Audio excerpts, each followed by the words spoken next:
this final speaker of the day is, it's a great pleasure to welcome Professor M.S. Raghunathan, one of the most distinguished mathematicians this country has produced. Please, sir, I welcome you to say a few words.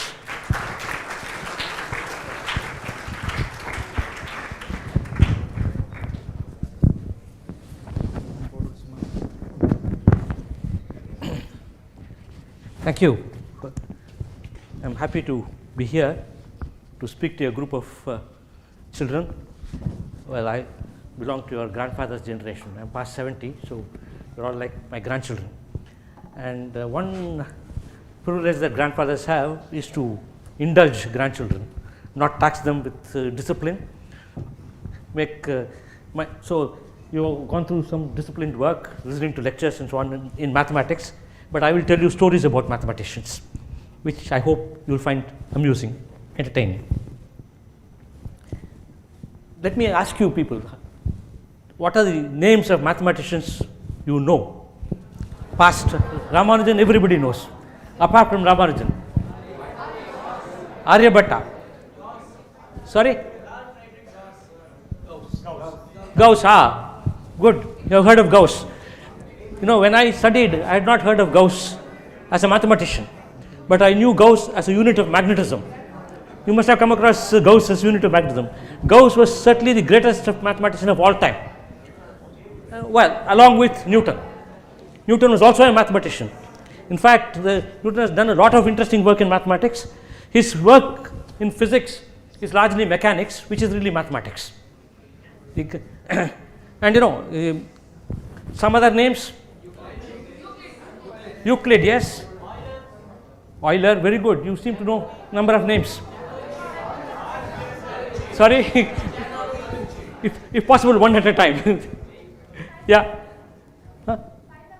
Pythagoras, yes. You know, Pythagoras was something of a mad guy. He had an academy. How many of you people know that the square root of 2 is not a rational number? Many of you know, okay. This was a discovery which Pythagoras made, and Pythagoras was very upset with it. For him, number meant a rational number, either a whole number or a fraction. He did not know any numbers beyond that. And when he discovered the hypotenuse was of a right angle triangle of unit sides, the square root of 2, he was very upset because he showed that root 2 cannot be a rational number. So what is this animal? Something which I don't understand is what he was very upset about it. And in fact, he banned any of his students from talking about root 2 or irrational numbers. He did that. And there is even a story that he punished one with even death for having violated that rule. So goes the story. So he's a mad character. And Pythagoras was probably the first mathematician whose name is really well known. Somebody mentioned Aryabhatta. Aryabhatta came much later. He lived in the 6th century AD. And soon after, he was followed by another mathematician of repute in India, Brahmagupta.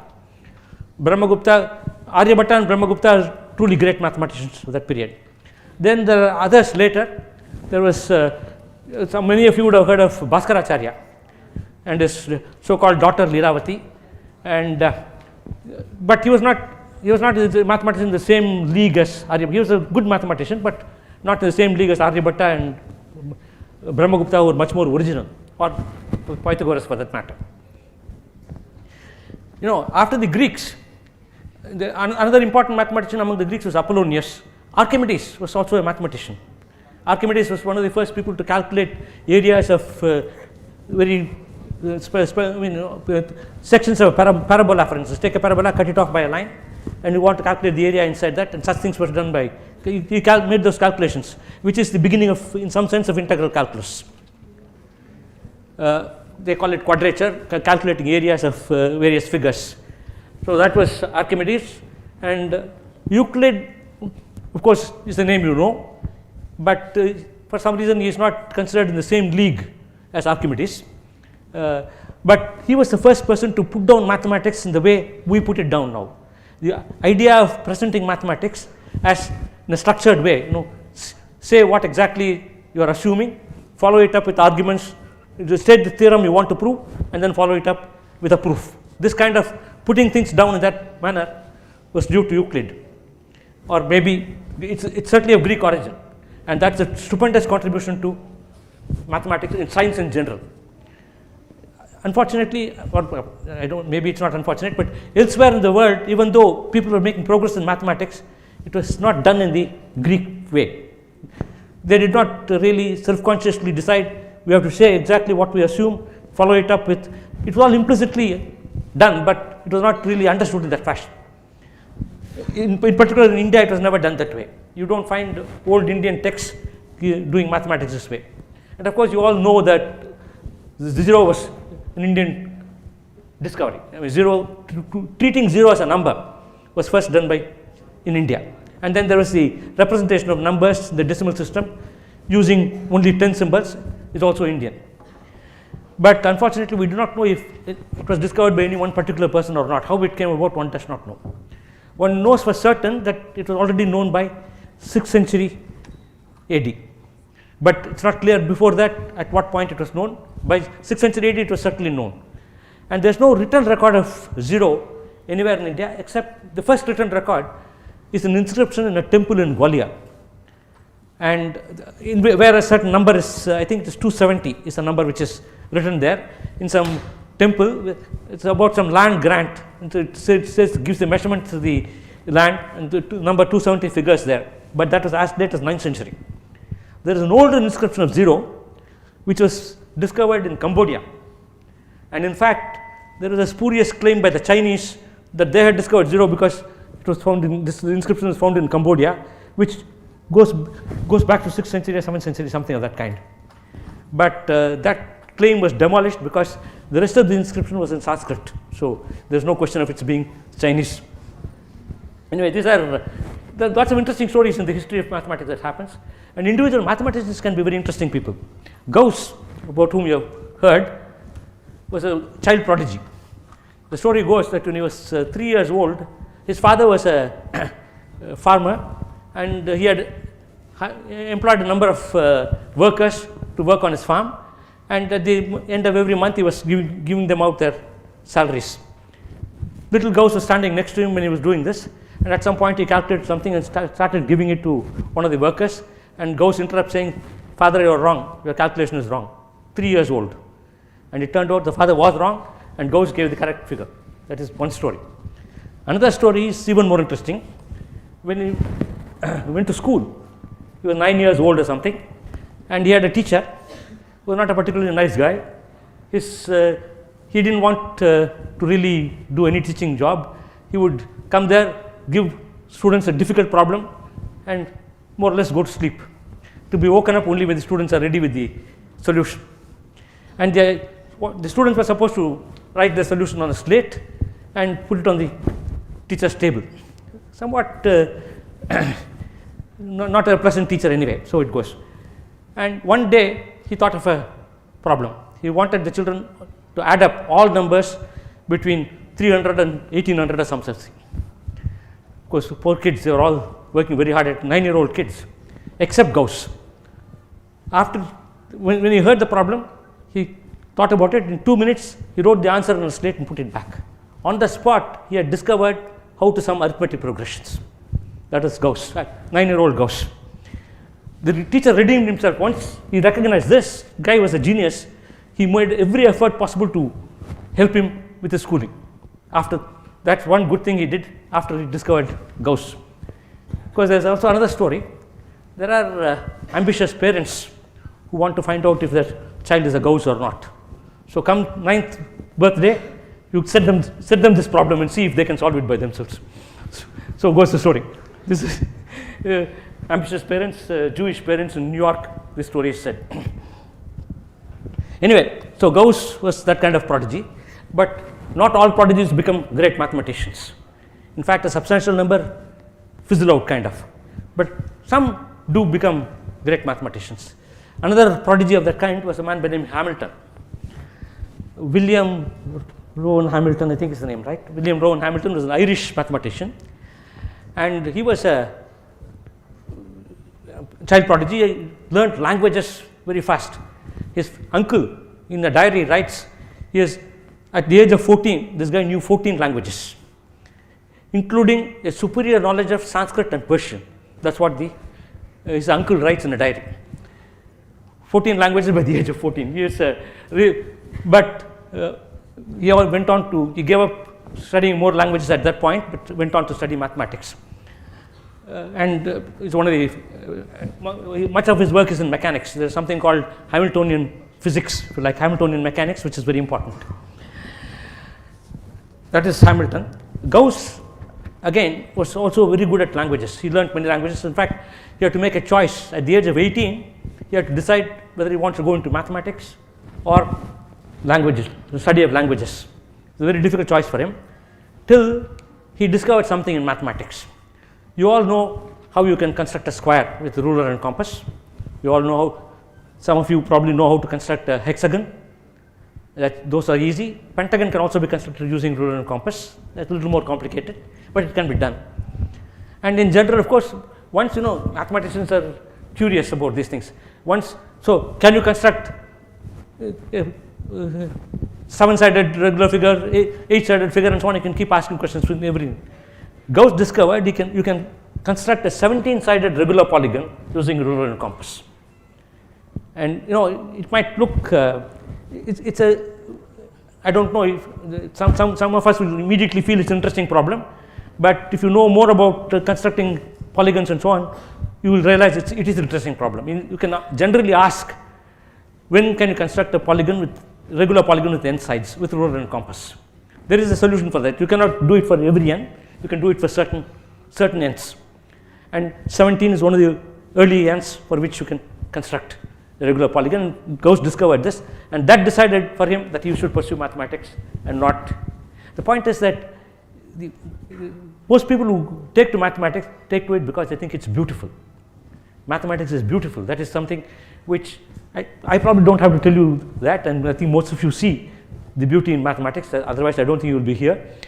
And so but very often people don't realize that. In fact, people think mathematics is a dry, uninteresting subject. Many people think, including many of your classmates, I'm sure. But it's a really beautiful subject, and if it's taught properly, you should be able to see. Personally, I don't know if I don't know how much geometry people are taught these days. Euclidean geometry, is it taught? He says no, they should know better. I shouldn't ask you. In 11 and 12, do you study geometry?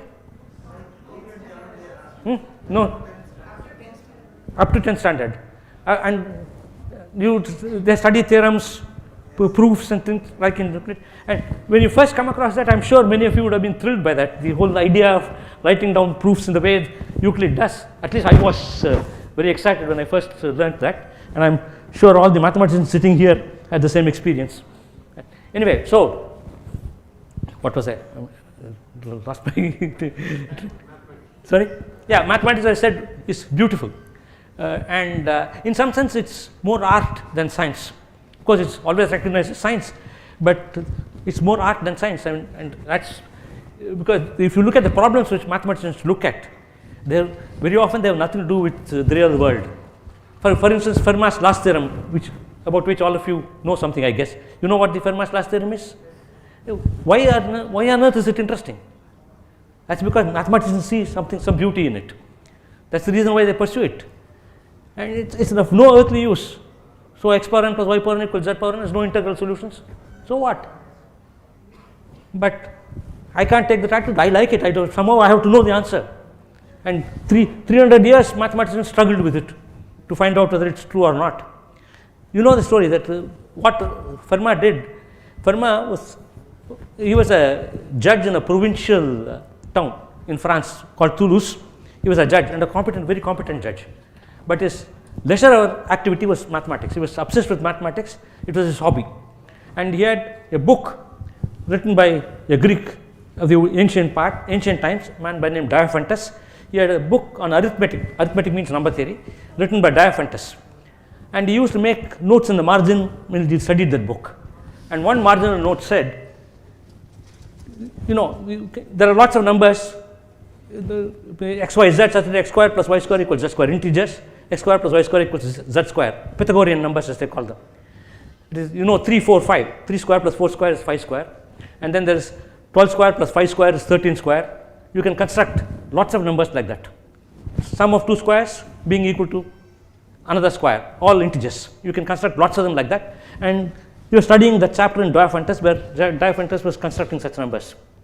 And in fact, there is a general way of constructing numbers. What you do is you take two integers a and b, look at a square plus b square, a square minus b square, and 4a square b square. You can see that's a Pythagorean triple. A square minus b square whole square plus 4a square b square is precisely a square plus b square whole square. So sum of two squares is another square. So you can construct integers. So a, b can be any integers, and you end up. So there are infinitely many. And Fermat asked himself the question: what about cubes? What about fourth powers? What about general nth powers? Are there integers a, b, c such that a power n plus b power n equals c power n? And he wrote in his margin, there cannot be such numbers. And I found a very beautiful, simple proof of this. But this margin is too narrow to hold it, so I am not saying. And this came to the attention of the mathematical community after his death. His son published this annotated version of this book of Diophantus, and people found this problem there, and they were intrigued, and many people tried to solve. And because the reason, of course, is Fermat had proved lots of correct theorems, so they thought this is also likely to be right, and they tried very hard. For 300 years, there was no success. It was only in 1996 that the problem was finally solved by a British mathematician working in the United States, a man by name Wiles, and it required all kinds of techniques developed only in the 20th century to prove the theorem. So people no longer believe that Fermat had a proof. Fermat deluded himself that he had a proof. Certainly no proof can be given which accommodated in the margin of a book. That's out of the question. And but people don't know. They keep on. Still, there are amateurs who keep trying to prove Fermat's last theorem by easy method, and usually well-known mathematicians get letters from them claiming a proof of Fermat's last theorem, which almost always wrong. Why? So far, no proof has emerged. In fact, there was a prize for the Fermat's last theorem instituted by some German industrialist in the early 20th century, which had a huge value, something like a million Deutschmark. But what happened was that, of course, for anybody who comes to the solution was the thing. And then that because of the war and the various things, the value got lowered down. It became practically zero, but it revived and became about 20,000 marks when Andrew Wiles proved the theorem. So Andrew Wiles got 20,000 marks. He, of course, he received other prizes. That's a different matter. For that old prize remained. And one of the greatest mathematicians of the 20th century was a man by name Hilbert. You wouldn't have heard the name. It's unlikely that you would have heard the name. Hilbert is one of the great mathematicians of the 20th. Oh, you have heard. Good. 20th century. And he was once asked by some friend, why don't you attack the Fermat's last theorem? And Hilbert's response was, it's what was happening was that money at that time had not yet gone down in the early part of the 20th century, and the interest from that money was being used by University of Göttingen to get visitors to come and give lectures. Hilbert's response was, no, I am not going to touch that problem. I don't want to kill the goose that lays the golden egg. Because Hilbert was working in Göttingen, he wanted this money for inviting people to give lectures, and he didn't want that money given away as a prize. So he said, I won't attack the problem. I don't want. And he also added, it's fortunate that I am probably the only one who can solve it. That's very typical. Most scientists, in particular mathematicians, are not modest people. You can, in some sense, modesty, it's not such a great virtue as it's made out to be. So how can you expect someone like Newton to be modest? He wasn't. I mean, he knew very well that he was performing at a superior level. But there is a different kind of modesty. I mean, modesty not as we understand normally, but there is modesty before the discipline, before the science. You might have heard this quotation from Newton often. He says, I do not know what the world thinks of me, But for me, it has been like playing on the seashore, now and then discovering a shining pebble or a beautiful shell. That's what he says. That certainly is modesty, but modesty before his science, not in comparison with other people. He jolly well knew that he was, in fact, he also is wrong in saying, I don't know what people think of me. No, he knew jolly well that people thought very highly of him. There's no question about that. He was considered the greatest scientist of his time by already in his lifetime. There's no question about that. Well, this is going to be a rambling talk. I don't know when I should stop. I think you should tell me when to stop. Okay, I love my voice. I'll go on. Yeah, okay. Well, as Rajiv told you a little earlier, you pursue mathematics if you like it, if you enjoy it.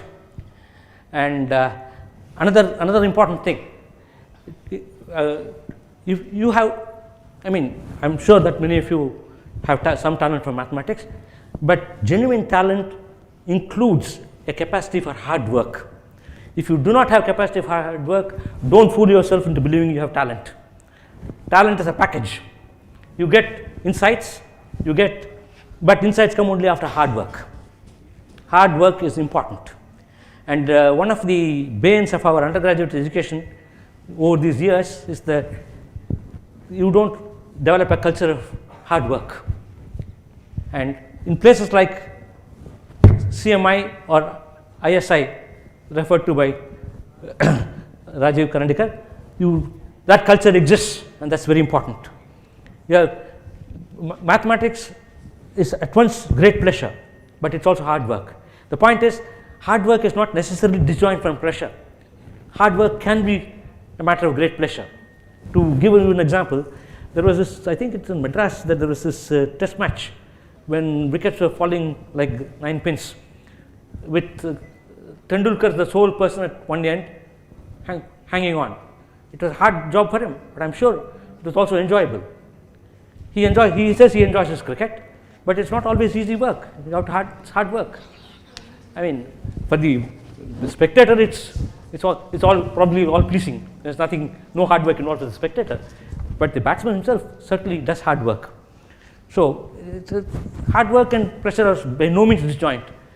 In fact, you have to work hard, and you have to learn to enjoy hard work, if you like. Hard work is enjoyable. And there's nothing like the success which comes after hard work, the thrill that comes, as he was saying, if you work on a problem for a few days, and then suddenly you find a proof. The thrill you get out of it is incomparable. You can't get it in anything else. It's only in the field of science, or more generally in some academic work, when you make these discoveries, that you get the kind of thrill. These days careers in mathematics are not as dismally bad as they used to be some 20 years ago. There are possibilities of careers in mathematics. But whatever career, the point is that you should enjoy the mathematics you're doing. That is important. Of course, careers in mathematics cannot get you the kind of money which some other careers probably can get, but you can live comfortably and happily. And the other careers, you're not going to get the kind of thrill you can get out of pursuing mathematics. So those of you who enjoy mathematics, do try and get into mathematics for your undergraduate studies and beyond. And as I said, if you don't enjoy mathematics, it's not worth pursuing. The only reason for pursuing mathematics is that you enjoy it. That's what I would like to say. Thank you for listening to me.